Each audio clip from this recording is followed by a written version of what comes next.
Hello, good evening, everybody. Who's ready to start the show?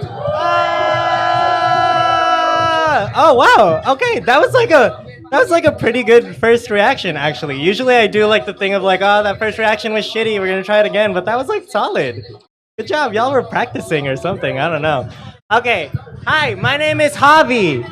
I will be your host tonight, and I'd like to welcome you to the Berkeley Poetry Slam. Okay, now who here has never been to a poetry slam ever? Okay, wow. It's almost like 3 of the 5 judges have never been to the poetry slam ever. What a coincidence. I didn't plan that at all, or that wasn't my intention whatsoever. Okay, well, for those of you who have never been to a poetry slam is a place where poets, well, crazy, wild poets, come up here and do poems. Whoa. And then the important part is that we have judges who tell them how good the poem was, and then we give them money at the end if they're good enough. But really, it's about celebrating art, blah, blah, blah. We know that. Whatever. Okay. So I have some rules for the audience. Okay, audience, please take out your cell phones and then like put it on mute or like vibrate or turn it off if you're like really gutsy like that. Airplane mode too. Basically, if it like goes off during one of the poets' poems, that's kind of like a very assholey move and like gonna be really awkward and you're gonna have to explain yourself and like no one wants that. Second thing, this is like a space where you yell a lot. If you didn't hear already, because you guys are already really good at that. What I mean by that is that like it's not like a poetry place where you sit down and you go like, that was great. I love that. That really hit me right here. You kind of like scream that. So if someone says something that you really like, you have to like let them know that you really like it. And I have some examples. I have some presets that you can try out. Say someone says something that really hit you right here. You can like yell. You can just go like, ooh. You can snap. You can say go in. You can clap. You can say go in poet. You can say work. You can say wow, that really hurt me in like a poetic sense. Just say whatever you want. Say it as long as it's like nice and affirming. If they say something that's offensive, talk with them outside of the poem though. Don't get in a fight during the poem. It's not worth it. Trust me, I've done all the simulations in my head. It never turns out well to fight someone while they're up here. They have the upper ground. So just wait until they're outside. You're like, your fist fight can be more even. Okay, now I have some rules for the judges. Judges, I already told you the rules, but basically judges are gonna be scoring each poem from 0.0, meaning it sucked, to 10.0, meaning it was amazing. It was the opposite of suck. It didn't blow, which is the opposite of suck, but it was really great. Okay, 0.0 is the worst poem ever. It wasn't even a poem, it was insulting. I wish I never heard it, and I'm gonna live the rest of my life regretting ever coming here because it was so horrible. 10.0 is the opposite of that. That's the reason I wake up at night. It's all of a sudden Christmas all the time if you like Christmas. Your parents love you unconditionally like they should. I don't know, other things that a 10.0 would warrant. So there's not a lot of 10s and there's not a lot of 0s. The point is to stay consistent. Now, poets, I got some rules for you. Sorry, I spit a little bit. This front row is the splash zone, so I'll try to keep it all in here as much as possible. Poets are up here, and they have 3 minutes and 10 seconds to say whatever the fuck they want. 3 minutes and 10 seconds, unfiltered. They can curse. They can say really stupid things. They can do whatever they want. I mean, obviously, don't like say anything racist or like homophobic, but you know, that's on you maybe. Say whatever you want, 3 minutes and 10 seconds. After that, you lose points. If you get to 4 minutes, first of all, great breath control. Second of all, you will be played off stage by our DJ, Colin. The music will get louder and louder, and that doesn't mean that your poem is great. That means that we're done listening to your poem. Please have a seat. It must be tiring being up here for that long. Your time is over. Okay, great. So I did the poets, I did the blah, blah, blah, all that stuff. Okay, so I'm gonna hype everyone up by giving you a sample poem in which you will react as if it is the best poem you have ever heard. It's our mission statement here at the Berkeley Slam. So, okay, could I get the music a little bit lower to make like a ambiance here, DJ? The lower. Okay, okay, cool. So pretend this is a poem, and you're gonna cheer every time, even though it might not even sound that great, but it is. It's our mission statement. Okay. Wow! Oh my gosh! I didn't even start the poem yet. Oh my god. Here I'm gonna say it like really cheesy, stereotypical poet voicey. Ah, okay. Here at the Berkeley Slam, we challenge the notion that anyone needs to be given a voice or that anyone anywhere can be a voice for the voiceless. Okay, I'm just gonna read it normally now. Regardless of whether you vocalize, people are never voiceless, and that's a fact. In reality, they are being overlooked and intentionally ignored. Our top commitment here is to provide spaces where persons of any and all genders, sexualities, ethnicities, abilities, and ages can tell their own stories. Stories that which convey their attitude, their personality, and their character. And that's the mission. Oh my gosh, wow, y'all are really good at cheering. I love that. That's amazing. Okay. And then before we start the show, here at the Slam, we like to do something called a word of the day. It is a gimmick, but if the poets manage to put this weird convoluted word in their poems organically, they get a free point. Whoa, crazy. You don't have to worry about that, judges. We'll do the math ourselves. We've got a scorekeeper. So who here has a word that they would like to see poets try to fit into their poems? Any word. It can be hard to spell or really easy to spell. It can be a real word or one that you just made up. Manju, okay. Oh, that.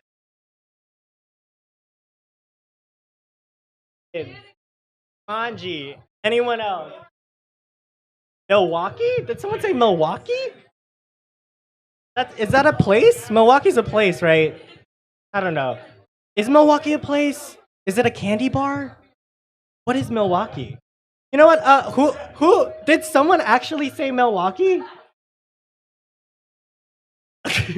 Okay, I don't think anyone said Milwaukee, but because it's a place, right? Is it like a city?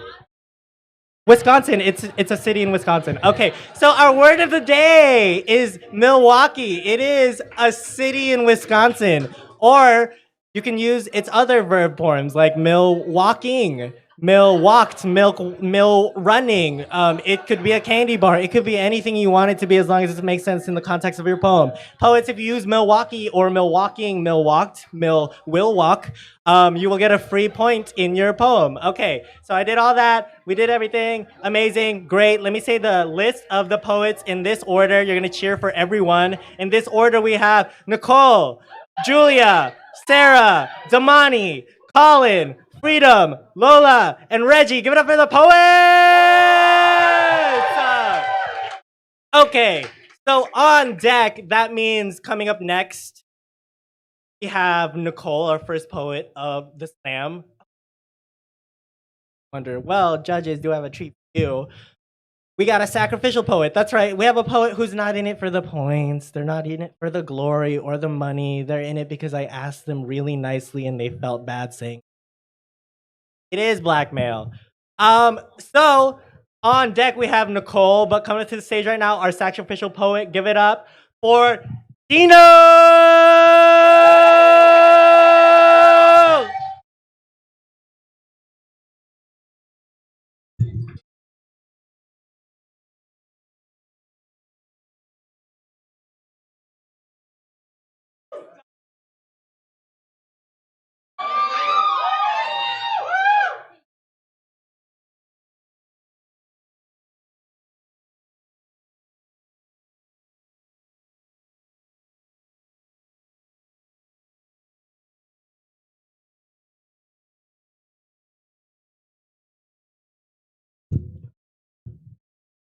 Shout out to Squidward Tentacles, arguably the most underrated character in the Nickelodeon original hit SpongeBob SquarePants. My man's been holding down as the grumpiest, most frustrated, underappreciated artist since day one. And oh, what a typical millennial tragedy.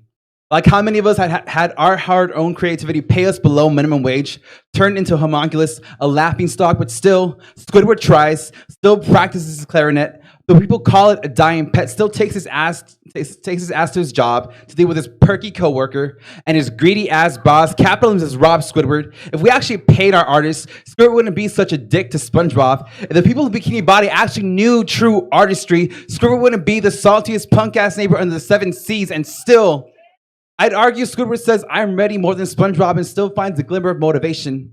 I imagine days where all Squidward wants is more sleep, the rest of Bikini Bottom on cancel, no syndication, like episodes don't go by unaired between the times his failures are a punching bag delivered as a joke, where he secludes himself, the stringent technicals he's been carrying for far too long.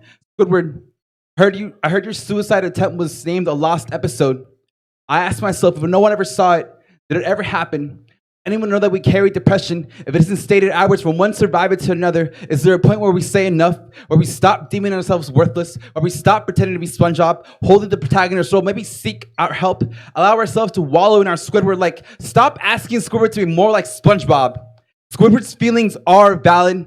Squidward still wakes up every day and loves himself the way no one else can. And yes, more than SpongeBob can. It takes a seasick body to stomach the water it drowns itself in, to write it itself in its own ink. There are still sweet victories we know in between. So shout out to these moments. Shout out to the clarinet that begs to be played. Shout out to depression, to the water that attempts to drown us, so that we make our own currents, and for the days we choose to live, that we choose ourselves even when no one else will. Shout out to Squidward and his depression under late stage capitalism for telling us we can say no and live, and no and live, and say no and live, and one day he will say, I'm ready. But today, his I hate you is an attempt to muster and I love you he hasn't said to himself. It's one we haven't said in a while. So thank you, Squidward. Thank you for staying alive. Give it up for Tino! Judges, can I get your scores, please? Judges, just write that number and hold it right up high so that I can read it. Okay. I got 1 score. Okay, quickness. We love that. I got 2 scores, 3 scores, 4 scores. Can I get my 5th score, please? 5 scores. Okay, from a low to a high. Let him know. I will not look at the individual scores so that you don't know who to fight. From a low to a high, we got 6.7, followed by 7.3, followed by an 8.6. 9.0, 9.1. Give it up for the poet, not the points. Okay, wow. I think that was a great start to the show. Good job. Okay. On deck, we have Julia coming up to the stage. Give it up for our poet, Nicole.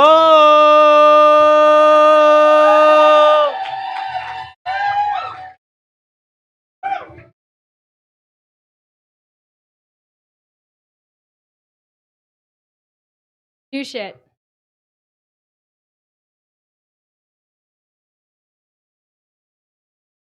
Gotten you. Genetics means close in a family way, but will never bridge the gap that you put between us. Our shared hair color and hatred of salad will never mean you know more about me than that. Taught me how to be Tetris, and I was always mesmerized by how 4 cubes always managed to fit together. I wondered what we shared in common besides the ability to make 2 things fit, never us to fit. 1 cube is the last name. Chose a last name to intend from. I was only yours when the court said so, or when you can remember to write a check and include in the memo child support. A 2nd cube is a too tired explanation on the playground of why it is never my father that picks me up. A silence as an explanation when asked why again and again.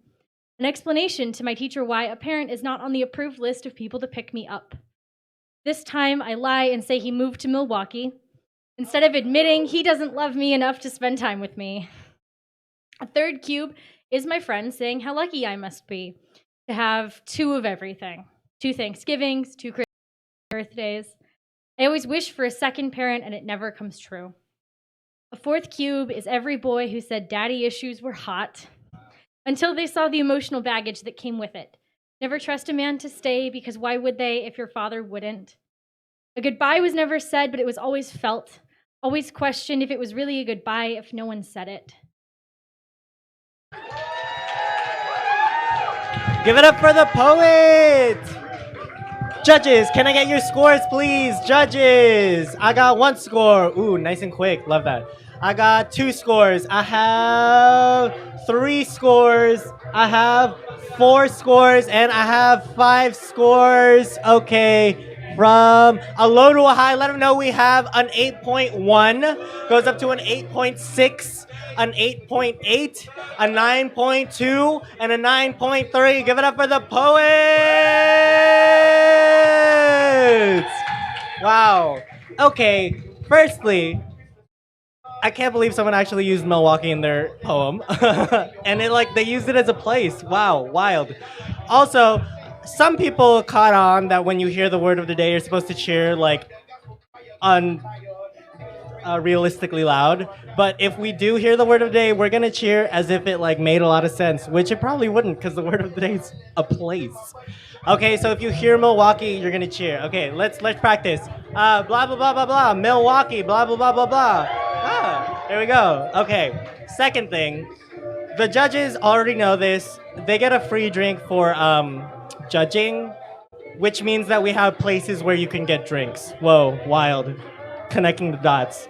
We do have a bar and a kitchen with great food. They have pulled pork fries. If you don't eat pork, they have that minus the pork. Wow. Substitutions? Ugh. 21st century over here. So we got food, support the bar, support the kitchen. Cool. Great. Amazing. So on deck, we have Ciera, but coming up to the stage, start clapping, give it up for Julia!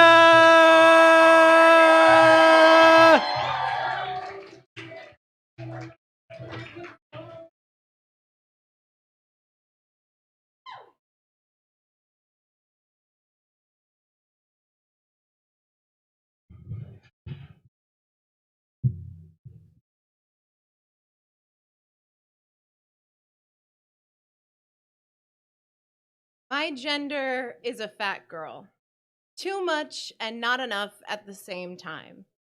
Built too large for the world it lives in, it makes people uncomfortable on buses, on airplanes, in bedrooms. Tries so hard to be almost beautiful, but not hard enough. Not willing to sink into couch cushions or run marathons, not comfortable enough in its own skin. Too sensitive. Too much trauma to bring to the party or the thrift store or the friend's house who says if you just try it on, it might fit. Not enough rosy-cheeked, flowered apron, shoulder wet, lap full with everyone else's problems. Not enough give for all of these hungry mouths. The world says, what right do you have to take up this much space? So my fat girl gender performs vaudeville. Laugh of many teeth. Legs wide in a short skirt. Innocent doll eyes, eyebrow raised, waiting backstage for you. Bosom ready to welcome all of the things you pretend not to want.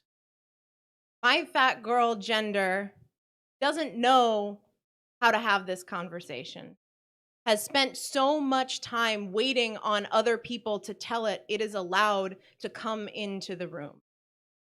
My fat girl gender wants to enter first, wants to walk in and say, it doesn't always know what it wants, but it wants someone to play with its hair, to run fingertips across its skin, to ask for the things it doesn't think it deserves, to just put your feet in its lap without a production.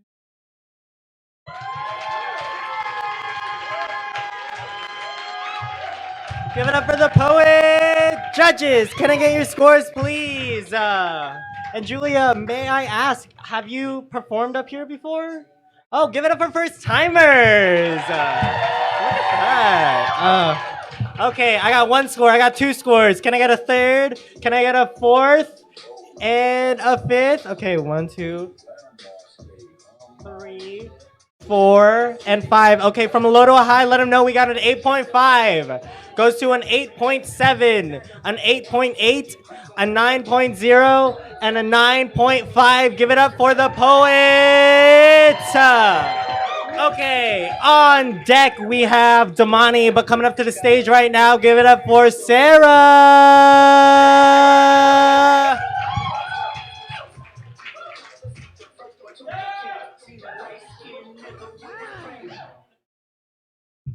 I thought this was open mic. Now I'm facing judgment. Thank you. Swipe culture. On to the next one, trying to upgrade the model. Never realizing we'll never satiate that monster. Treating human hearts as if they were disposable. Swiping all these people like we've got millions more at our disposal. How'd love become like purchases on Amazon.com? Comparing changing features when we can work on our perception of them all. Thinking we've got to wait until they've checked all our boxes, see one downfall and we've already cut our losses. And are we even the perfect partner that we seek, or are we reaching for someone else to fill the void of inner peace? From here, that perfect someone would have us too full of insecurities. How can you be with a whole person if you never jump in with both feet? Maybe you're afraid they'll leave you if they see that you're incomplete. And do we behold the traits that we seek in another, looking for loyalty while we're free to court others? Treading lightly in case something better comes around the corner, foot stuck in the door when you see one you like with boundaries and borders. Feeling the discomfort of prior years where love went wrong, we assume this person will do the same thing, so we move right along. But we might miss the chance because they never taught this in school, how attraction unearths the past to offer transformation to a new. If you didn't learn the lesson before, the same one in a different body is coming for you. Swipe culture. Make sure you're not running from your own reflection once you're clearer. If you're feeling a certain way, that's your cue to look in the mirror. Heal up yourself so new love won't be tripping over cords that grasp at the past for comfort in the familiar. There's only so many hours in a day. Keep playing for numbers and multiple hearts get sore. Technology can bring us together, even increase a collection of fans, but it can feel lonelier getting together with distracted and shortened attention spans. Don't leave it up to a partner to fill a gaping hole. It seems like there's so many options, but none will fill a perforated soul. The actions we take become patterns in our psyche, patterns of grabbing for new ones before you've even got your hands free. While you keep searching, your boo will sense your disinterest, not fully in, whittles away at all your connections. Only so much time in a day and days to a life. Don't water down connections, making moments filled with strife. Swipe culture. If we found the one on here, then what would those swiping app companies do? Try to find a match for our odd socks and shoes? Not the same drive to purchase that subscription. Swipe culture gets paid when you feed an insatiable addiction.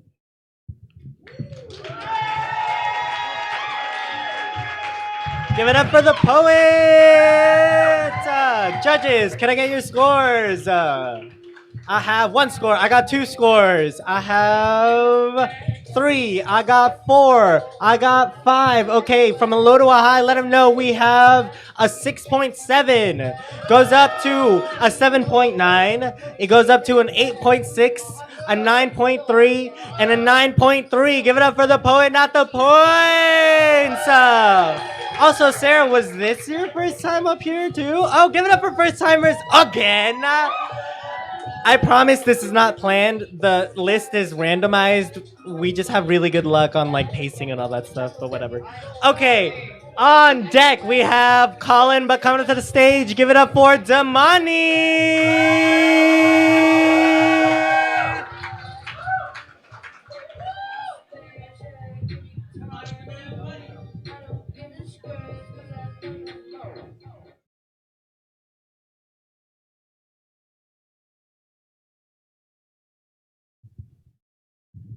Tango for the mango. You don't mango if you don't tango. After Anita D. Some of my favorite things to do while growing up were to eat cereal and watch old family sitcoms. Full House, Married with Children, Home Improvement. There was nothing more fulfilling than living out something your family was too poor to do.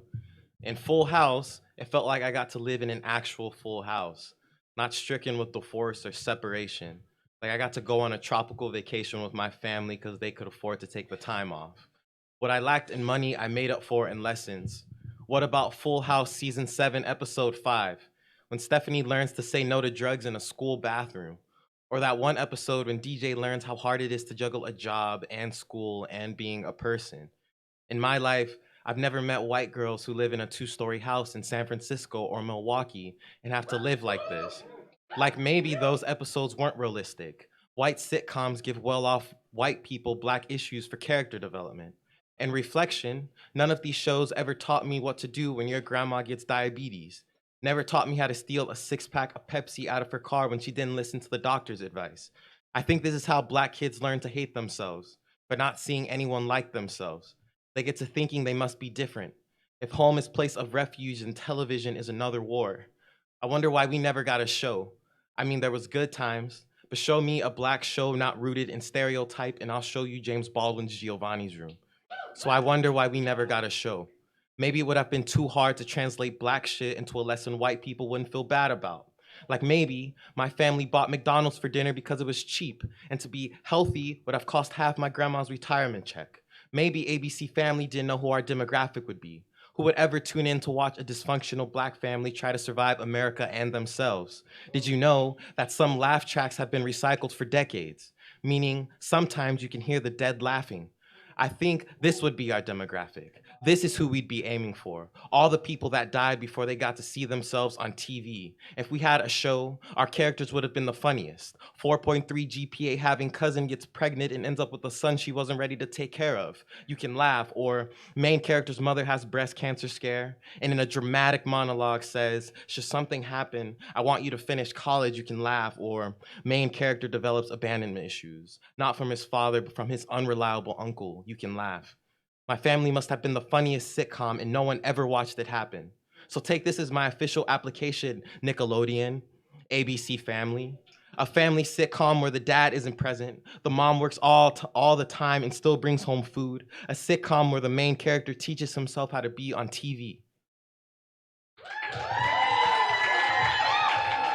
Give it up for the poets! Judges, can I get your scores, please? I got 1, 2. Can I get a third score? 3. Can I get a 4th? Can I get a 5th score, please? 1, 2, 3, 4. Oh, okay. And 5. Ooh, we almost broke the 9 barrier, but we got a low of an 8.7. Goes up to a 9, a 9, a 9.1, and a 9.1. Give it up for the poet, not the points! Okay, how you guys feeling? Feeling good? Great. We're hearing some good poems. That was like a call and response. Let me say that again. I said it a little too quickly. How are you guys feeling? Okay, well that was pretty good. Okay, I'll check in a little bit. Future reference. I just want to take a moment to shout out this mic stand for the poets who come up here. To move it, you just press this and then you move it up and down. I love it because it's like, oh wow, you don't have to screw anything. It's just a simple press. It's like, oh God, the future is now. Okay, on deck we have Freedom, but coming to the stage, give it up for Colin!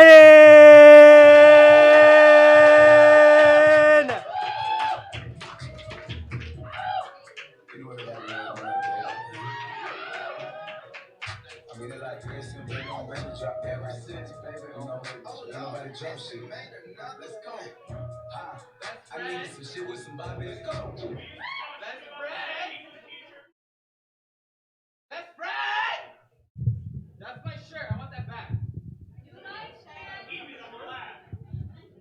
Also, risk it for the biscuit. Ain't no biscuit if you don't risk it.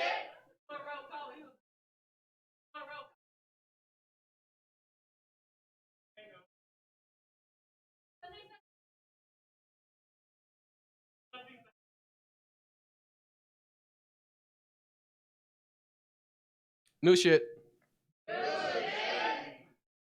Everybody likes to ask me, Colin, how do you have asthma but still smoke so much weed? But in my hood, Marijuana smoke ain't what niggas are actually choking on. Here, asthma and cannabis are the dynamic duo. I know more niggas carrying inhalers than Glocks, albuterol, the only strain in our rotation, puff past all our drugs prescription here. My city likes to look at Milwaukee across the water and we say something's wrong with them. They live in a carefree bubble. Must be something in the air. It smells like privilege, and privilege smells like clean oxygen. The grass is always greener on the other side of the bridge. Even the plants breathe a little bit better over there. Truth be told, clean air has never been a part of my city's history. How do you think niggas got here in the first place? There is no history of deeply rooted blackness in my city. Most families still got a living generation that remembers being uprooted from places like Texas, Alabama, Arkansas. The local refinery lured most of our grandparents out of the deep south with promises of wealth from Albany Gold. World War II brings in even more job opportunities working in the shipyard. And that's when Richmond became a black city. When niggas could work an 80-hour work week and only get paid in asbestos, asthma, mesothelioma. My people came here to poison themselves out of poverty, to leave a legacy for future generations, just to help fill the air with the same toxins that would kill their children. And I wonder if my grandmother knew that legacies could kill, would she have migrated here in the first place? Traded charcoal cross for black lungs, would she have worked her entire life just to pass down another burden? My inheritance is an oxygen mask, a stuttered breath, hospital visits with calm instructions to breathe in, breathe out, like somehow I just forgot how to breathe or never cared to learn. So don't you dare judge me like clean air was ever an option. Just let me smoke my weed. Even if I cough, even if I choke, believe me, I spent most of my life wheezing. Be glad I'm smoking this gas instead of their gas. I promise that I'll be fine. This is, after all, the cleanest breath I've ever taken. Give it up for the poet! Judges, can I get your scores, please? Judges! I got 1. Ooh, quick. We love the quickness. I got 2. Ooh, we got 3. Oh, we're gonna do it? Are we gonna do it? We got 4. And then waiting for my 5th score. 5. Okay, so we have broken the 9 barrier, which means we have a low of a 9.0, goes up to a 9.2, a 9.5, a 10, which means that the next one has to be a 10. Give it up for the poet, not the points. Woo! Okay, speaking of asthma, let's take a moment to take a deep breath. That was a lot of energy and breathing. Let's just, and then. Okay, that was supposed to be a call and response exercise to breathe. I know y'all know how to breathe, otherwise it would be weird how you're alive, so we're just gonna take a deep breath together, okay? Just pretend you're at yoga, or having a panic attack, I don't know. So just deep breath, and then exhale. Okay, great, amazing. So before we move on, I got a little something for you guys. It's a bucket, okay. It's a shiny bucket. It says tips on it, okay. So, first of all, before I even do the spiel, I'd like to thank you for coming out tonight and spending your Wednesday night with us to listen to poetry and people's truths and all that stuff. You could be watching Rick and Morty or something, but instead you're doing this. Whoa, intense, amazing, advanced mind. Love that for you. Love that energy. Secondly, we got a bucket. It's for tips. If you got $1, $5, whatever, put it in. This money goes directly, and the fee that you paid to come here goes directly back into the artists to pay them, to fund them to go to national competitions. We're funding our No Man's Slam champ to go to Dallas for the Women of the World Poetry Slam. Okay, if you've never heard of it, context clues, it's a big slam for poets who have stuff to say. Amazing. So, support local art. I know everybody doesn't always carry cash, and that's always a good way to not put stuff in here, but technology.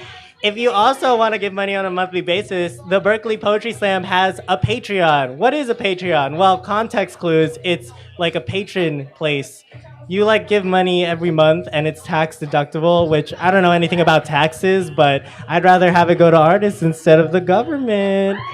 It's patreon.com/Berkeley Slam. Okay, anyway, I'm going to pass this around and we're just going to continue with the show.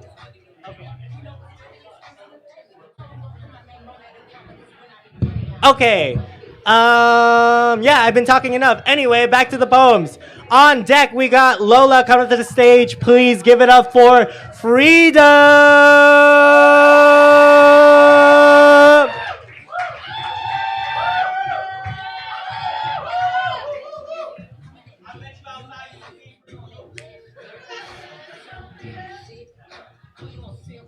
Let the music die down.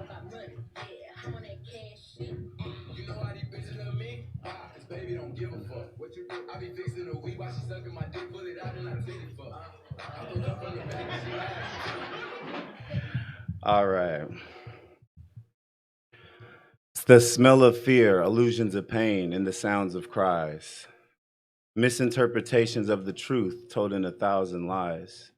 So what society says your life should be is how we vow our lives.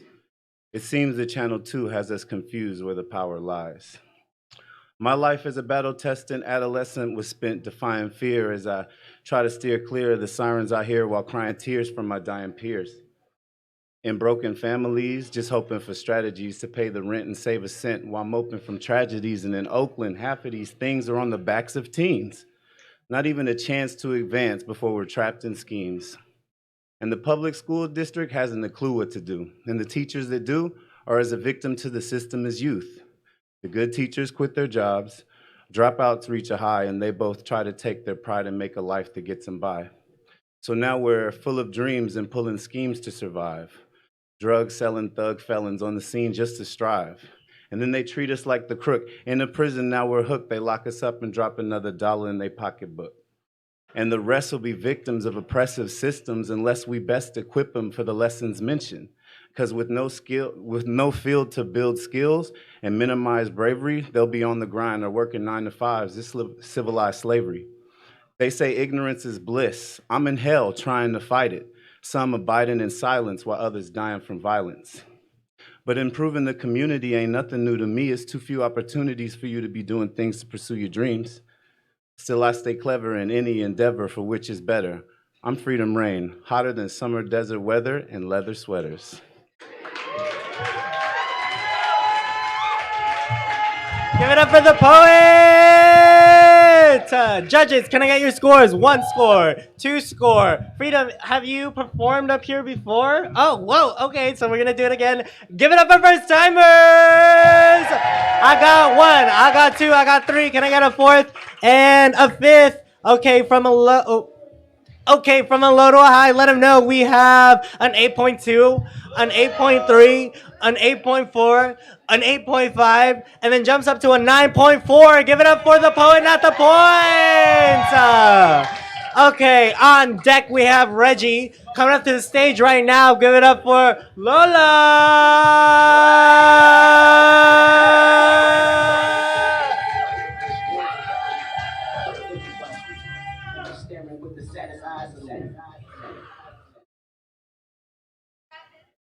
I've known you since like forever. They say blood is thicker than water, but I can't tell you the first time I met my own blood because I was born into a family of water. Born into a family of strangers, you see, I am anemic. My blood never thick enough to create bond between mother and daughter, and they say blood is thicker than water. But my blood is as thin as the lifeline cut short between daughter and mother. Dear mother, when you told me you couldn't love me, I found myself drowning in a bottle of liquor because this blood is still water and this ocean is growing and I am drowning slowly. And as I try to reach out for you, I see no buoy, no lifeline, no land. All I see is an abyss, a dismal void in which no love exists. Dear mother, why could you never love me? But I've been in the system, in and out of home so quick, so I know why no one loves me. I am broken. And my blood isn't thick enough to close these wounds, so I grasp at puddles, collect my friends' mothers like needles. I am addict, pumping my veins with water, hoping to find blood, only to find myself homesick for a home that never existed, for a story that never exists, for a lie that will never exist. but you will always exist in my memories because you've always been the one to drown me, offer my body to ocean, and I've always been cynical to still swim back to you. Cleanse myself in these waters and finally understand that the blood of the covenant is thicker than the water of the womb. Thank you.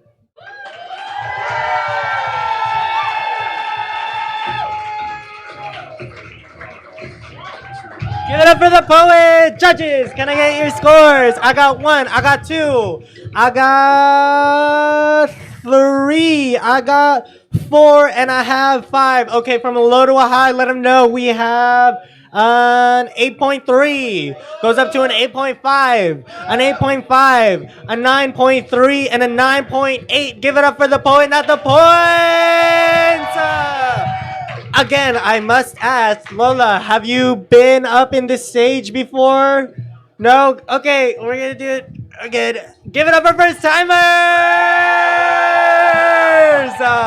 I promise we did not set it up so that 2 first timers would be in a row. That's just called really good pacing. Okay, anyway, on deck we have, I think we have our feature for the night. CieraJevae. Okay, that's when you clap. Okay, we're gonna try that again. Okay. Gonna do that all over again. I think on deck we have our feature for the night, CieraJevae. Ooh, okay. That was good. Okay, I thought we lost it, but we found it all over again. Okay. But before that, coming to the stage, give it up for our last poet of the first round. Give it up for Reggie.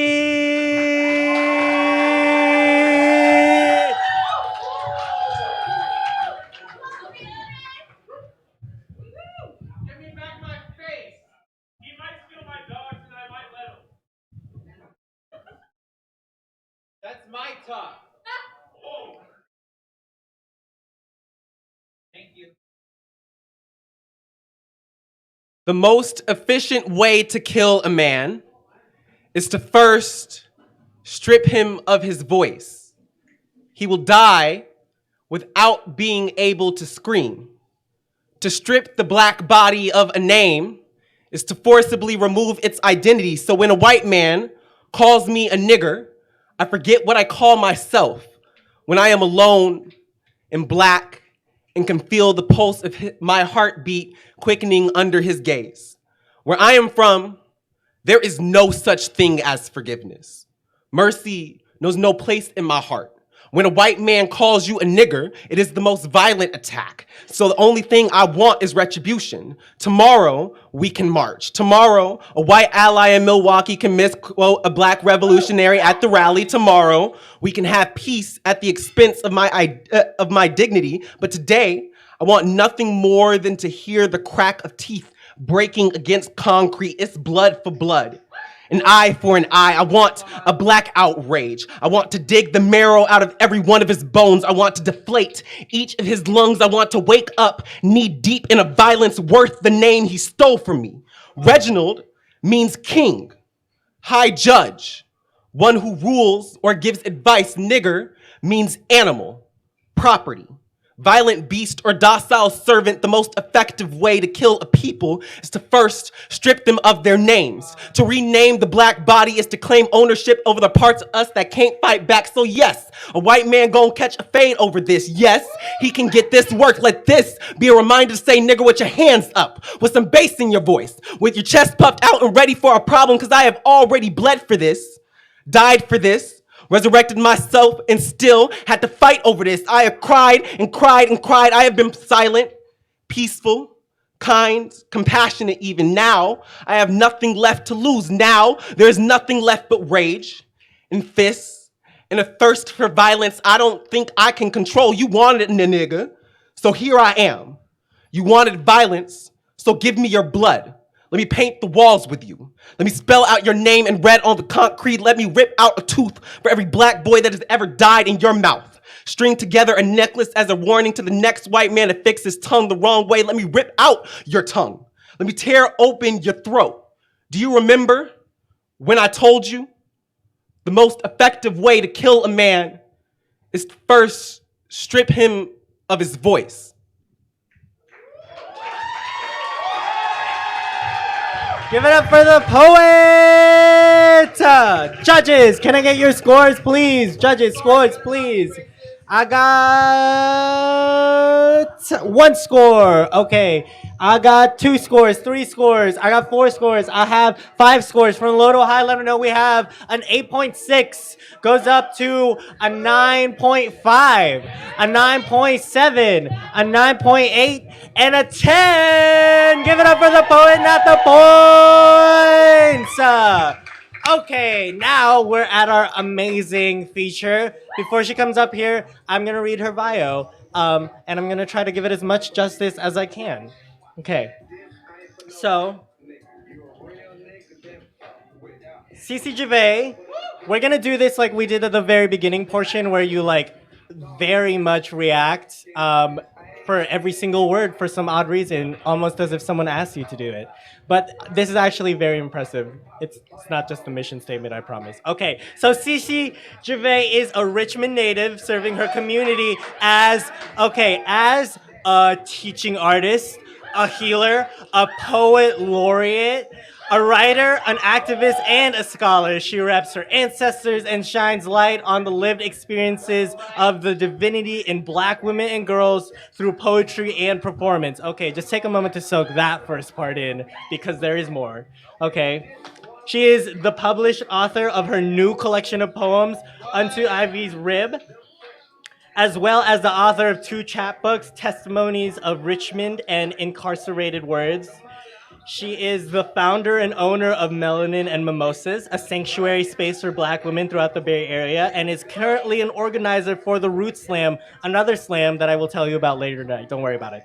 She received her BA in Sociology from UC Santa Cruz and her MFA in Writing from California College of the Arts. Now that we got that out of the way, let's get to the good, the juicy, the great part of the feature. Please welcome to the stage, CieraJevae!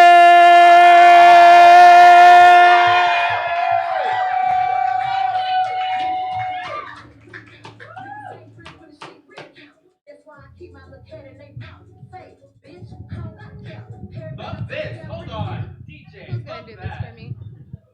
This is so much simpler than I thought. How y'all doing? Lovely. I am so excited to be here, and I'm a little nervous, so y'all got me though.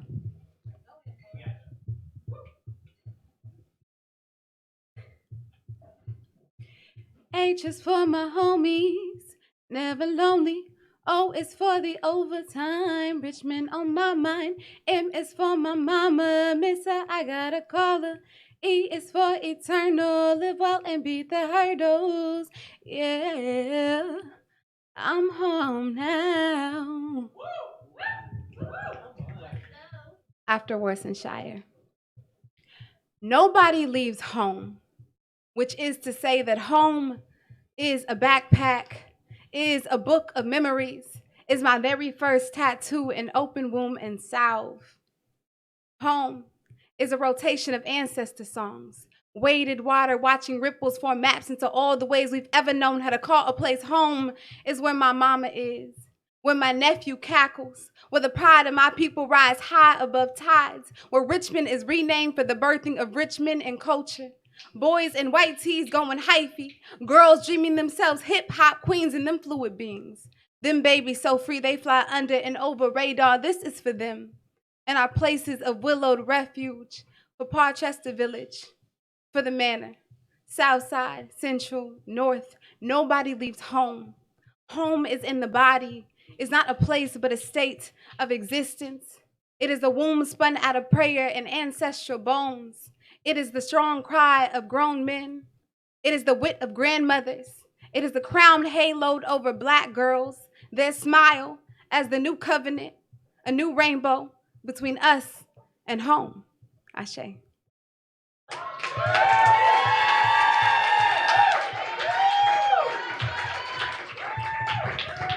Thank you. Let's go. So I'm really short, y'all. I wear heels every single day. And y'all heard I'm a teaching artist. I work with young folks, so they like to clown me on a consistent basis. But I'm really juiced to be here, so I'm going to read a couple poems to y'all out of my books called Unto Ivy's Rib. Title, they can purchase that book. It's right over there.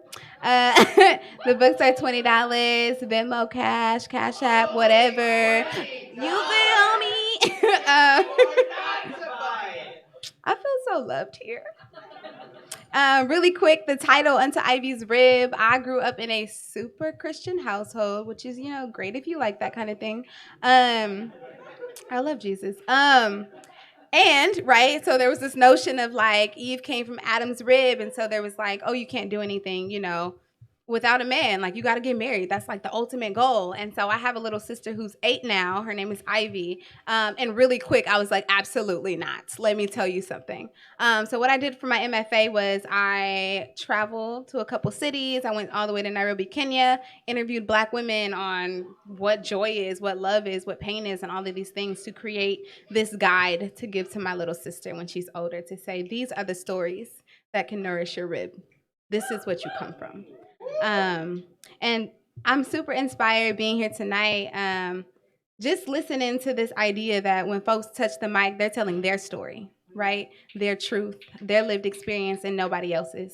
So I want to share this poem with y'all. It makes me a little emotional, but I think I could get through it.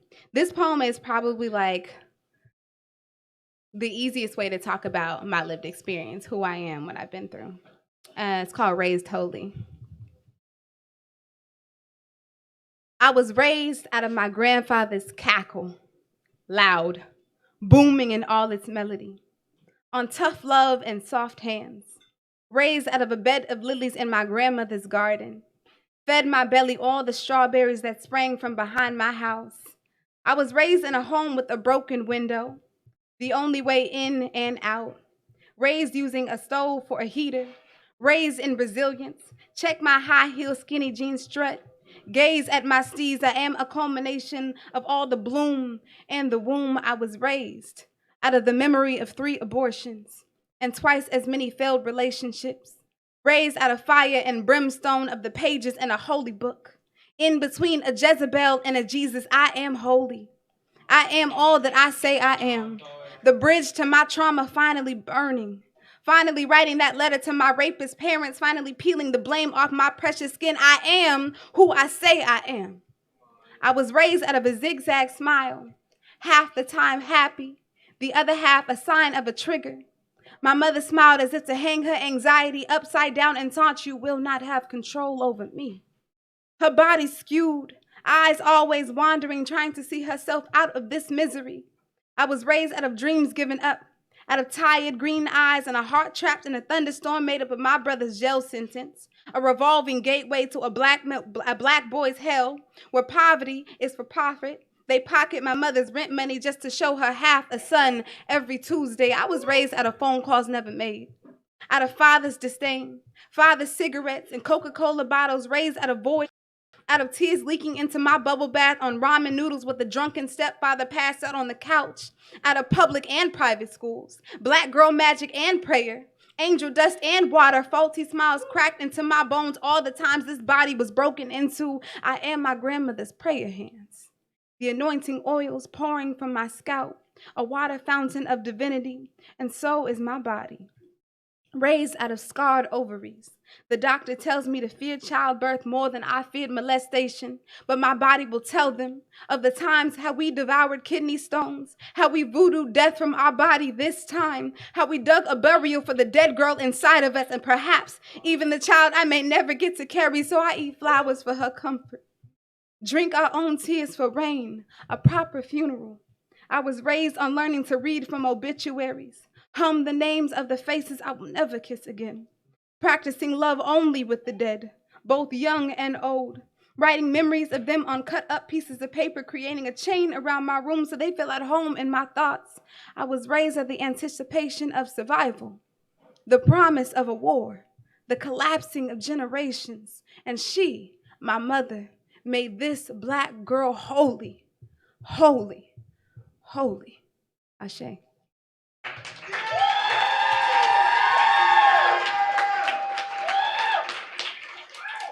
I'm just be collecting these in my pocket, so, ignore me, it's fine. All right, so it's Black History Month. It's Black Joy Month. It's Black Futures Month, and I'm Black. Okay, so I'm gonna be doing one of my favorite poems. So one of my, just somebody that I look up to, no longer here with us. I literally call this person my best friend. Obviously, I've never met them, but in my mind, we're besties. James Baldwin. Okay, let me tell you. Come on, bestie. Usually I have his pen, but it's cool. We gonna get through it. So, because of him and his just brilliance, I was able to really understand these three Black men in a very different way. And I know y'all know the movie and the book, I Am Not Your Negro. That stuck with me so much, and so I wrote this poem after that film. After James Baldwin, Medgar, Malcolm, Martin. Let this be a holy trinity, made of gospel hymns and tragedy. Their lives a record player of Black mothers mourning their lost son. Light always finds us bronze and broken, but this holiness is a mix of Black boy joy and a righteous tug of war. We bury our soldiers in the thick of our spine. This be in remembrance of their flesh and fury. A reminder of our flawed heroes, this is a poem of thanks. A poem of poppies showered with the blood of our lynched people. A eulogy of three powerful and beautiful Black men who gave their lives for the freedom in their eyes by any means necessary. Whether it be fire or ceasefire, bloom or bomb, peace and war, ain't it visceral? To see white hands break into Black bodies with billy clubs, fists, flags, both Nazi and American.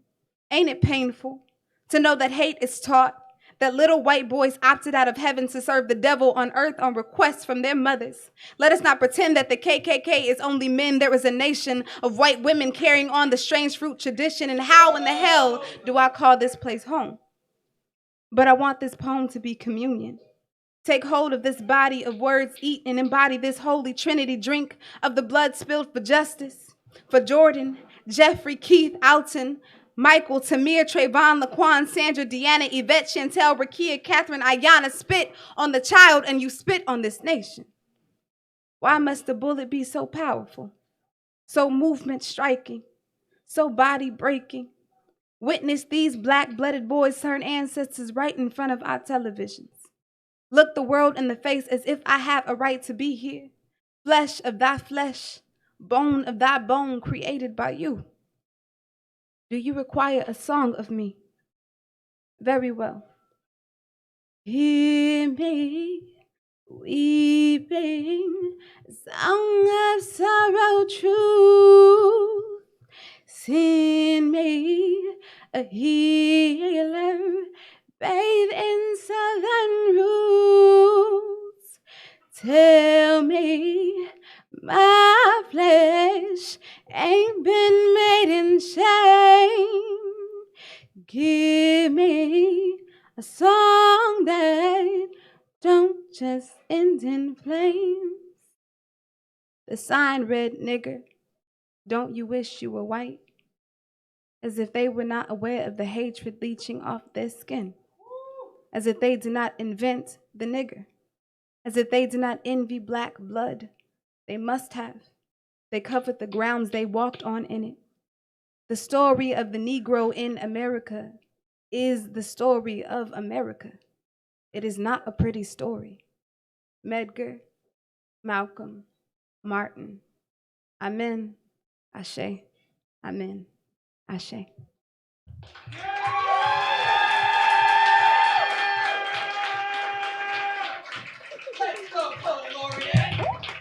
This is what I get for wearing heels, y'all. All right. How y'all doing? Y'all chilling? Dope.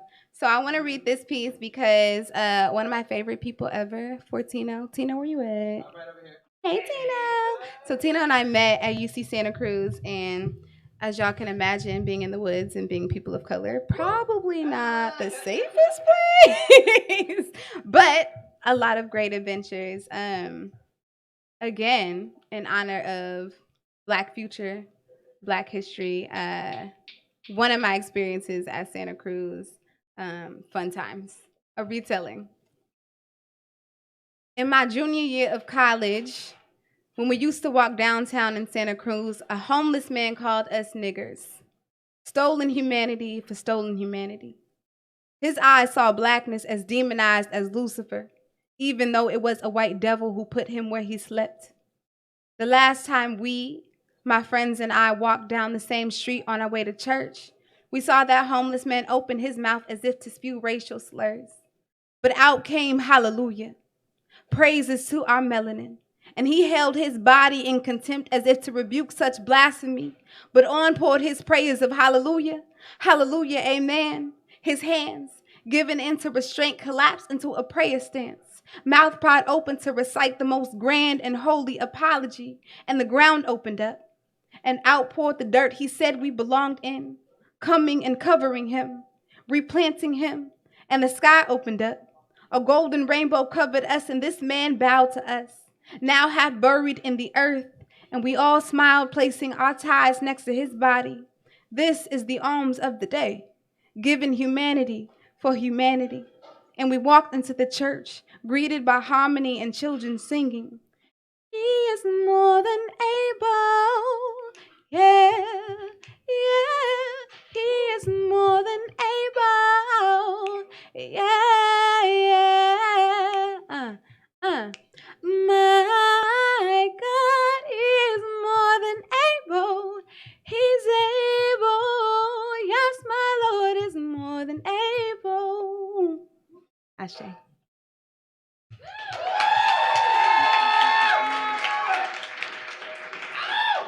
As y'all can tell, I really like singing.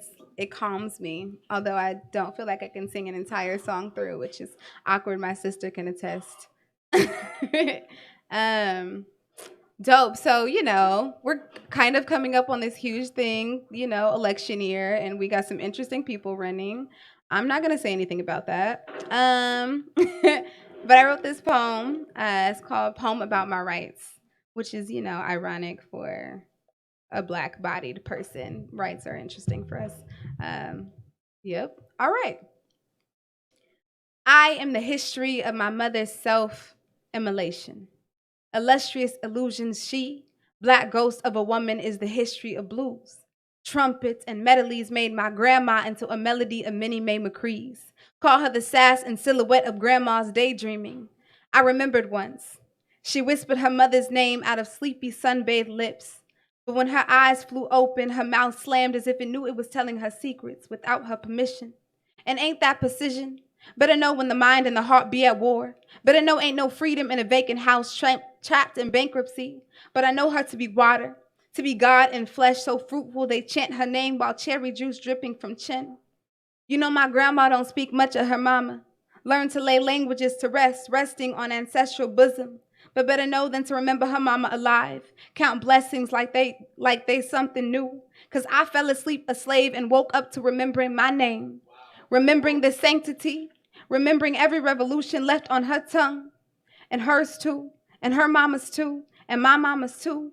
So that my baby unborn, undecided, unburdened will rise. Remembering. Ashe.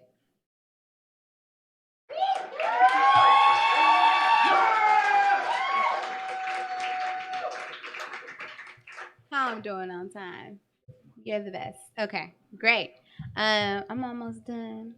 So the poem I'm gonna read is called Gospel's Jazz. I was in grad school, really like, I'm over this, so I'm just gonna kind of write whatever. But I was like, okay, I need to push myself through this program, so I started listening to a lot of jazz. I grew up in the church, so gospel is just embedded in my life. But yeah, I was like, this is different, and it looks pretty on the page. I was having too much fun. I was like, I'm bored, so I'm gonna do whatever. So I hope y'all like this poem. New news blues tune laid under mahogany skin. Tell me she prays, she passionate, she say when. What I ever learned was magic in the end, and this black child prays a black song stripped out the planted plague on request of the devil. He got a name, and sometimes I call him cousin. Don't mean my daddy ain't your God, right? And we blood tight, because my blood type is his holiest name. He told all who would listen of our DNA ain't no chance of replication. This resilience be a noose repurposed into the binding of a Bible. I went to the church today. and cried in the ugliest way, cause not a soul in the congregation there saw me weep clean, cause my blackness hid all the bloody tears I had, repented of my sins I had, plunged myself in water they called holy. Can you tell me if it worked? Ashe. I got time to do one more? All right, I'm gonna close with this poem. I was like, should I give an intro? Long story short, grad school. I'm Black, so, in a class of 12 people, there was like 2 Black students. I was like, cool, we'll figure this out. Lo and behold, my professor, dean of students, touched my hair, and nobody said anything. And I was like, why are you touching me? So I'm really like goofy and awkward. So this poem is like the complete opposite. This is me being able to be somebody else. So from the perspective of my hair.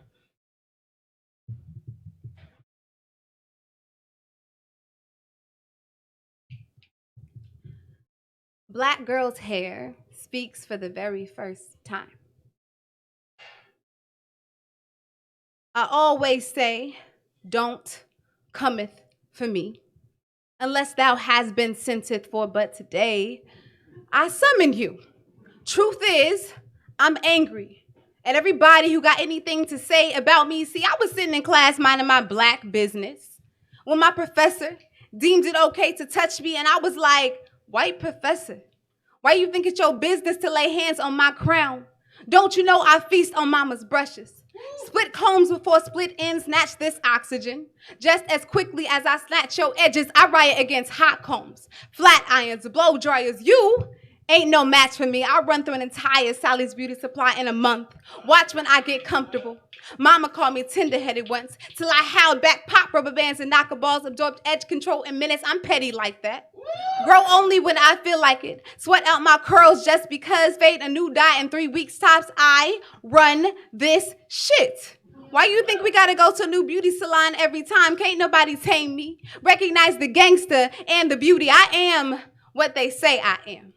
Too much for mama. Don't know how to be still. Don't believe in heat. Prayed with water and oil, and damn, I broke the comb again.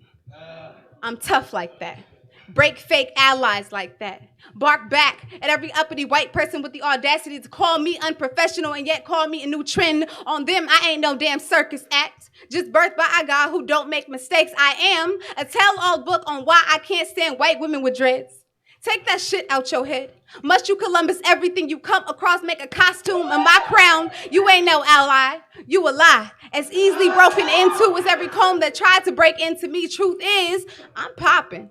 Like an Oakland sideshow, like First Friday lituation, like ancestral voodoo, a healer, curandera, don't come it for me. Let this poem be a home you are not welcomed into. Why you mad when my 4C want to be alone? Want to be tucked into familiarity, speak ill of me, and I will destroy that pretty white shirt.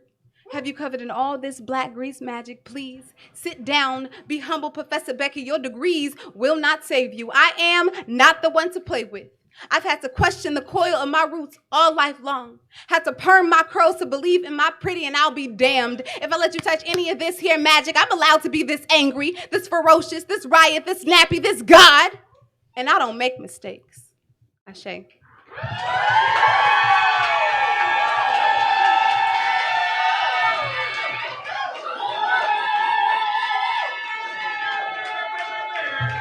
Give it up for CieraJevae!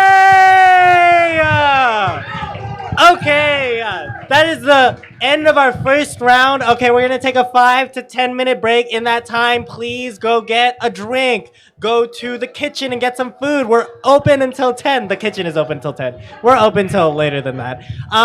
Go outside, get some fresh air.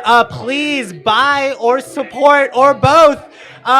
Go over here and get some books for Cici. Okay, great, amazing. Poets, if you perform tonight, make sure to fill out the form with your titles for your poems for the live stream that we have. Anyway, okay, great, bye.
Hello, everybody. Who's ready to start the second round?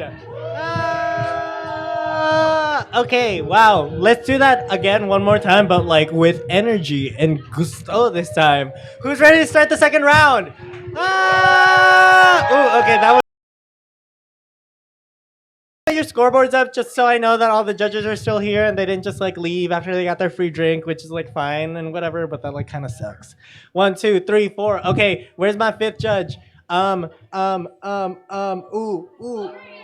Okay, I got my fifth judge. Okay, perfect. Okay, so second round, top 5 poets. Top 3 win $20 for third place, $30 for second place, and $50 for first place. Great, amazing. You don't have to do that math. We did it for them. Anyway, so the poets in the second round will be going in this order. We got Reggie, Lola, Colin, Damani, and Nicole Tracy. Okay, give it up for the poets in the second round. Okay, but before we can do that, we need a sacrificial poet like we did in the first round, who's not in it for the points, but they're in it because someone asked them to be in it. Okay, great. So on deck, we have Reggie come to the stage. Give it up for Javi!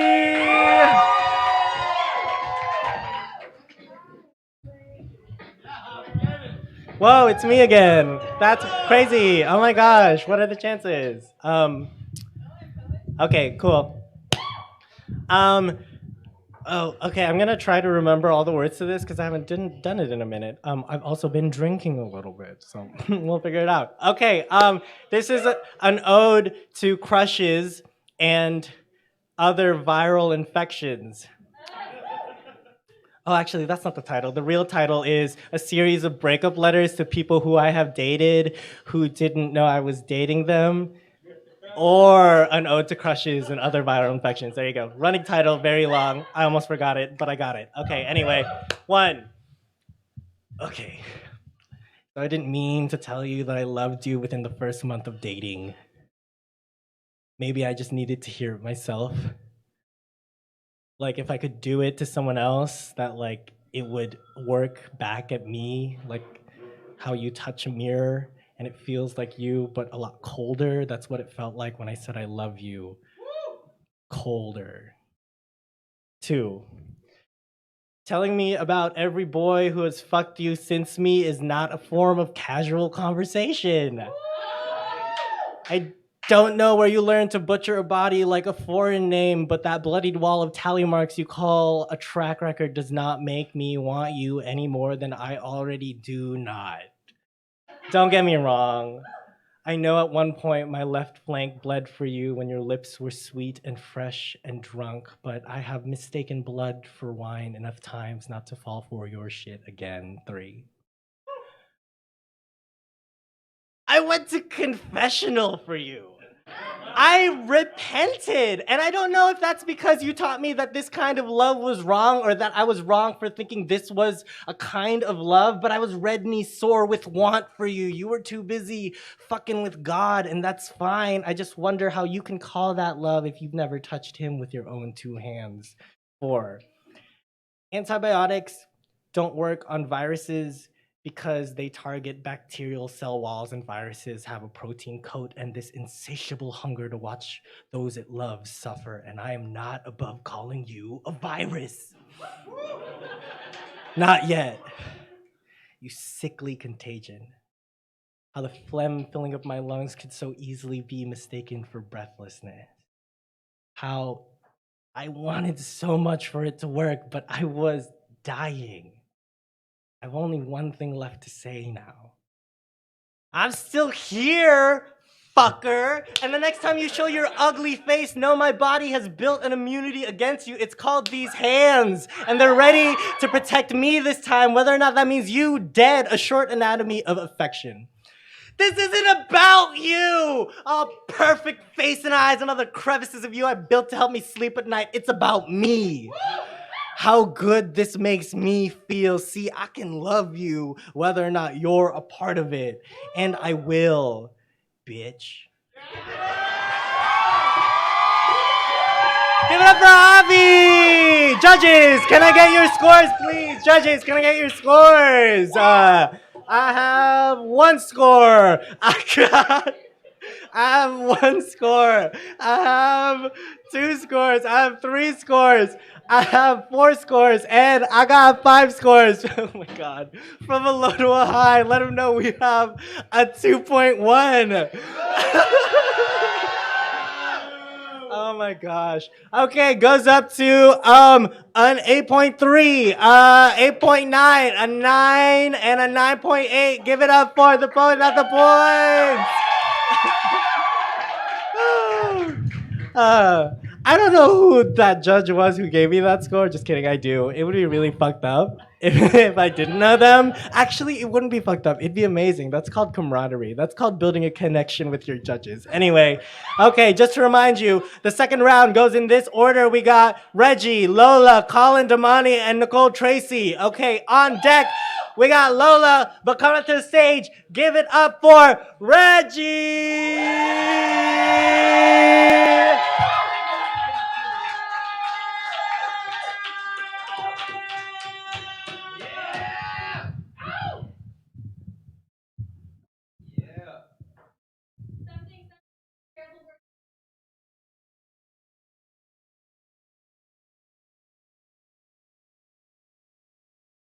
To the white man on the corner of College and Alcatraz who asked me what black means to me. Let them know. Black, be everything. Be the beginning and the end, the alpha and omega, be the earth that you sprang from. Black, be the promised land, be my refuge, be safety and danger at the same damn time. Black, be the same dirt you tried to bury me in, but twice as hard to break open, because black be struggle, be 500 years of resistance. Be waiting in the water, pointing slaves to freedom, only for white folks to mistake it as a baptism song. Black, be everything you want to be, but nothing you want to protect. Be you singing along to hip-hop music, but silent at my funeral. Black, be funeral ready, always dressed for a casket, ready to die today and be resurrected as a hashtag 3 days later. So I guess that means black, be Jesus, be the Messiah. Be the only thing that has saved you from yourself. How black, be the only thing to save you from me. Be the reason that I allow you to still breathe, because black be culture. And music, and art, and dance, and poetry, but always stolen and worn around like a Halloween costume because they scared of black. Don't know that black be scared of them. The way they cut it open, put it on display like it's not still breathing. Black, be still breathing just because you don't want it to. Because black, be survival. Be chameleon changing color to look more like predator instead of prey. Black, be afro picking. What's up, my nigga? Just as quick as it be hair extensions. And yes, sir, because black knows how to code switch. Knows how to become something no one ever expected it to be. What I am trying to say is, black, be me. I be black. A living embodiment of my ancestors' dreams. I be revolution. A 6-foot tall body that carries the weight of the world on his shoulders. Because I refuse to collapse. Refuse to be another statistic. Another dead nigga crucified in these streets. They say, my black be stupid. My black don't talk right. Don't know how to master language like they do. But I say, my black be language. The only reason you can speak is because my black opened its mouth first, created day and night, and dared to give you words for it. They say, my black be danger, murder, be monster waiting in the shadows to choke the life out of everything. But I say, my black be the only thing to suit a burn left by white rope. My black be a surgeon removing bullet from his own flesh. My black be strong enough to fight back. My black be bold enough to raise hell for white folks just because it can. My black got all the time to work for your black, but ain't got no time for no nonsense. My black ain't got no time for no racism, and ain't got time for you. To make itself more palatable, yet another white man. So excuse me, my answer was just a little bit too hard for you to follow. And I'll be damned if I let this black become something I never wanted it to be. Give it up for Reggie! Judges, can I get your scores, please, judges? I have 1 score. I got 2 scores. I got 3 scores. I got 4 scores. And I got 5 scores. Okay, from a low to a high, let them know we got an 8.7, an 8.8, a 9, a 9.8, and a 10. Give it up for Reggie! And I wanted to let y'all know that, yes, tonight is being live streamed, so there are people in the internet hearing that. But since it was mostly off mic, it's a version exclusive. So kind of y'all are lucky for hearing all of it. Okay, so on deck we have Colin come to the stage. Give it up for Lola.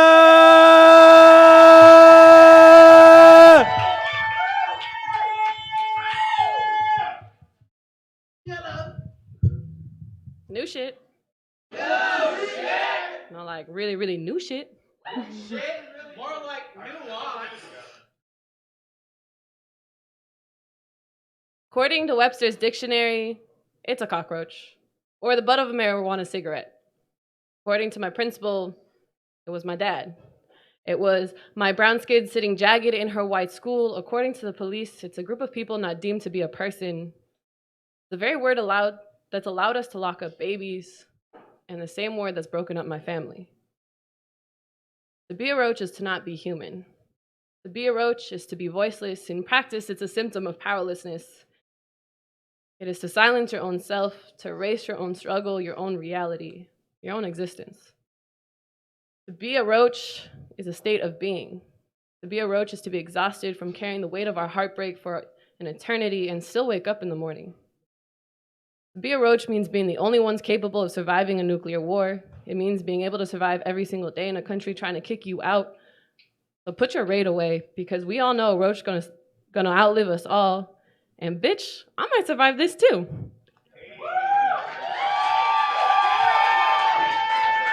Give it up for Lola! Judges, may I have your scores, please? Okay, I got 1 score. I got 2 scores. I got 3 scores. I got 4 scores. I got 5 scores. Okay, from the low to high, let them know we got an 8.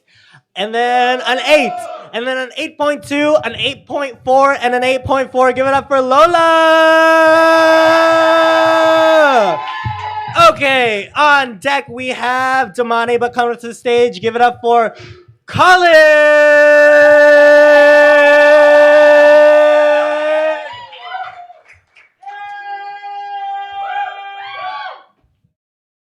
Next up, my best friend. My face. Give it back. My shirt, I want it.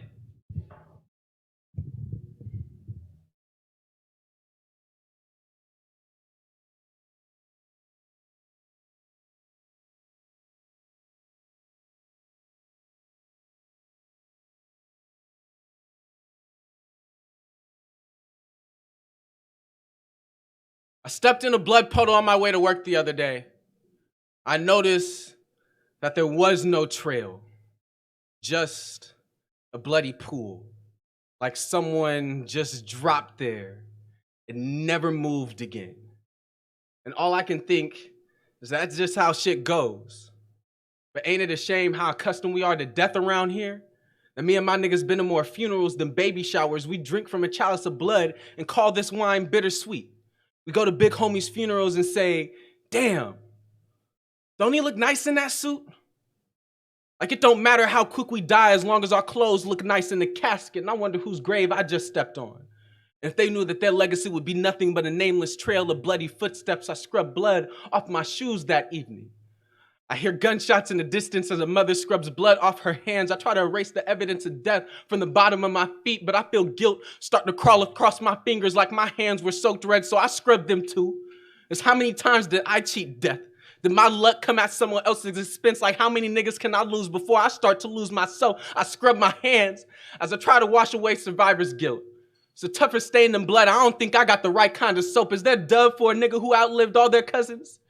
Is there hand sanitizer that kills 99% of memories of bullets and caskets? Is there Windex to wipe away trauma with a streak-free shine? I scrub my hands.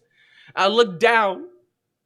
My hands are raw, red, blood's pooling in the sink. There is no trail. Like I just dropped. Right there. And never moved again. Give it up for Colin! Judges, can I get your scores, please? Judges, I got 1 score. I got 2 scores. I got 2 scores. I got 3 scores. I got 4 scores. I got 5 scores. Okay, from the low to a high, let her know we got an 8.6. goes up to an 8.8, a 9, a 9.4, and a 10. Give it up for Colin. Okay, on deck, we got the last poet of the night, Nicole Tracy. Oh, okay, wait, let me see if I can remember. Okay. Okay, 8.6, 8.8. There was a 10. There was a 9.0 and a 9.4. Was I right? Yes, because I can remember things. I know how to spell my name. Stop asking. Gosh. Okay. Anyway, on deck, we got the last poet of the night, Nicole Tracy, coming up to the stage. Give it up for the penultimate poet. Context clues, that means the second to last poet. Oh my gosh. Whoa, what? Should it have been the word of the day? I don't know. Anyway, please welcome to the stage, Damani!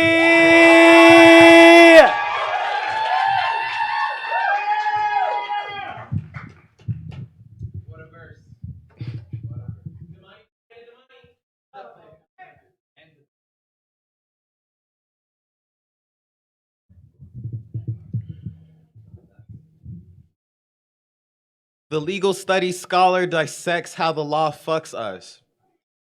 If I say home is a graveyarded cult, a prison-barred burrito shop, a university, a sticky dance of self-imposed Alzheimer's, all on the same street, I mean, I heard everyone in Oakland has a Bible present, even if it's just a pastor's phone number.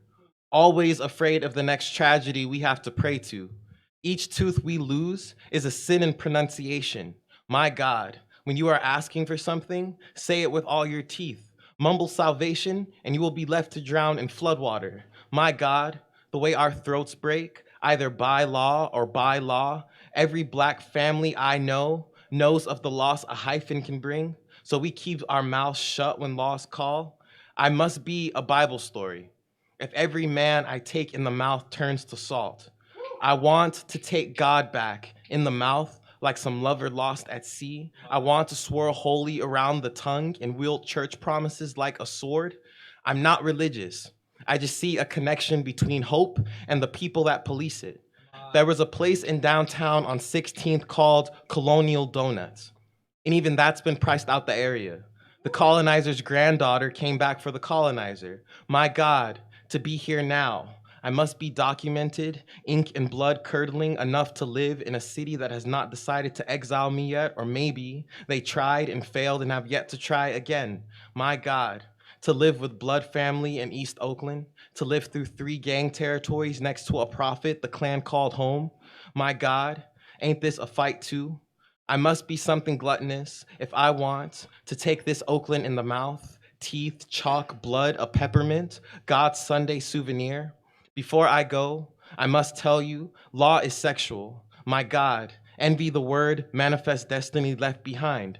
Gentrify, the way someone saw a body and called it theirs. How someone died for us, and when martyred, we stole their names, called them ours. My God, the red line, the lipstick around the mouth before a man comes. Stop and frisk. It is impossible to consent in a power dynamic, especially when it feels like everywhere you walk is a hotel room some stranger paid for. We didn't ask for this, just suspicion that we'd want to be touched and talked to in a guillotine tone. The curfew ordinance, the way they demand and never acts. The eviction notice, how we know the fucking is done.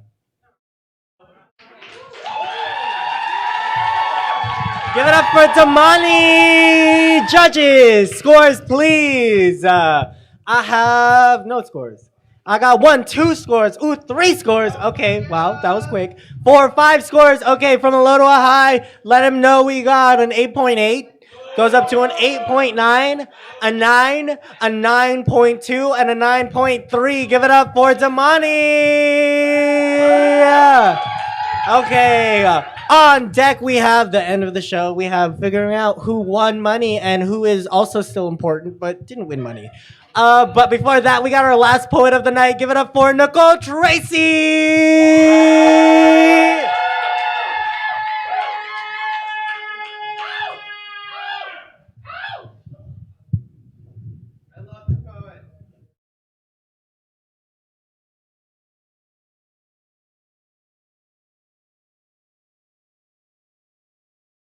The rape apologist says to the survivor, he's not blaming me, just the red solo cup for being so irresistible, the game for being so much fun, my hand for being the perfect fit for the cup, my mouth for wanting to drink, my blood for having such a high alcohol content, my voice for saying how much I loved the taste of my own drink, my words, even though they didn't tell you the best way to try my drink was to kiss me, and you for kissing me anyways. He's not blaming me, but he asks what I was wearing in the same breath. He's not blaming me, just the clothes I was wearing, how I wear them, because my confidence was just so attractive. He's not blaming me. He's just blaming me for loving myself and dressing how I want. He's not saying it was my fault, but he tells me I was foolish for thinking my own bedroom would be safe. Blames me for feeling comfortable. Blames me for mistaking comfort and safety. He says it's not my fault, but there is nothing sexier than a girl who is comfortable, as if comfortable means I have let my guard down. The rape apologist asks me his name as if the name of my rapist absolves him of all guilt. Asks me, I am sure, as if I don't know my own body. I tell him my body knows what it feels like to not belong to itself. My body knows better than him. My body knows better than him despite his attempt to make me believe something else. The rape apologist blames everything and everyone except the rapist, but says he doesn't blame me. Says not all men, asks why more rapists aren't convicted, but doesn't ask why his behavior enables them to walk free. Doesn't ask how he could represent something of a larger problem. The rape apologist is right. Not all men are nice guys. Not all men will walk me home without an ulterior motive. Not all rapists will be convicted. Not all rapists will even see the inside of a courtroom. The rape apologist says he doesn't blame me, just everything about me.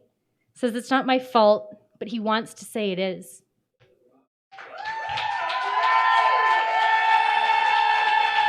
Give it up for Nicole Tracy. Judges, for the last time tonight, may I get your scores, please? I got 1 score. I got 2 scores, 3 scores, 4 scores, and 5th score. Okay, from a low to a high, let them know we have an 8.6. Goes up to an 8.8. We got a 9.1, a 9.2, and a 9.5. Give it up for Nicole Tracy. Yeah. Okay, how's everyone feeling? Wow, amazing. Okay, we'll try that again. How's everyone feeling? Woo! Okay, wow, we made it to the end of the night. Amazing, great breath control. Please drink a lot of water. As my scorekeeper tabulates who won, I got. Okay, well, this is the part where I tell you other slams in the area. Okay, so if you're ever in Santa Cruz, every Monday you could go to the Santa Cruz Word Church at the Veterans Room. Veterans Hall. Room, hall, spaces to take up. You can find it. I trust and believe you. Okay, and then if you're ever looking for poetry, every first and third Saturday, you can go to the Rich Oak Alchemy Poetry Slam at the Allen Bluford Center. Every third Tuesday, you can go to Oakland Slam at Luca's Tap Room. And then every third Friday, you can go to the Root Slam at MLK Cafe. Yes, does that mean that every third week of the month there are 4 slams that you can go to? Yes. Does that mean you should go to all of them? Yes. Okay, great, amazing, love that. I have the people. Oh, also this Sunday, there's the San Jose Slam at, you guessed it, San Jose. Whoa, wild, amazing. Caravan Lounge. Okay, great. Amazing. You may be wondering, oh wow, why is there no background music to Javier right now? It is intentional so that you could have been immersed into the art, not because our DJ forgot to do music and we just stayed with it. One or the other, whatever helps you sleep at night. Okay, so I got first, second, and third place. Third place, can I get a drum roll, please? Give it up for Damani!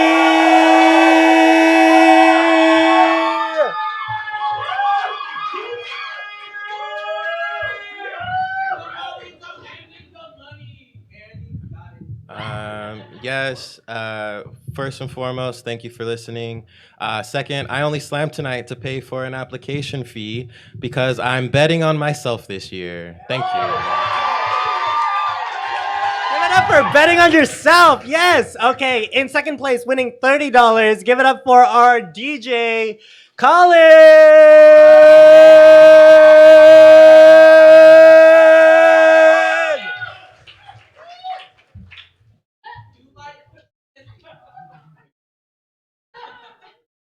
You're gonna throw it and get, okay. One more time. I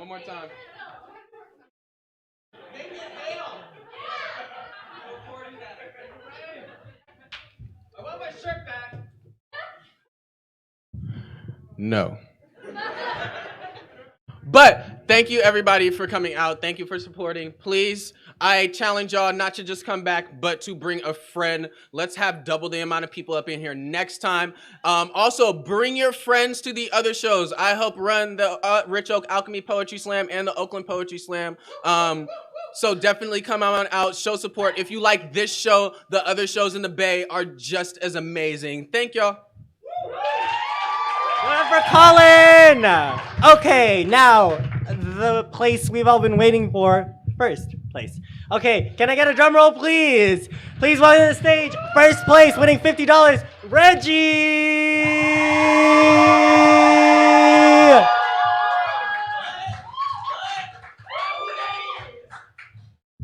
Thank you so much for supporting me. Oh my God.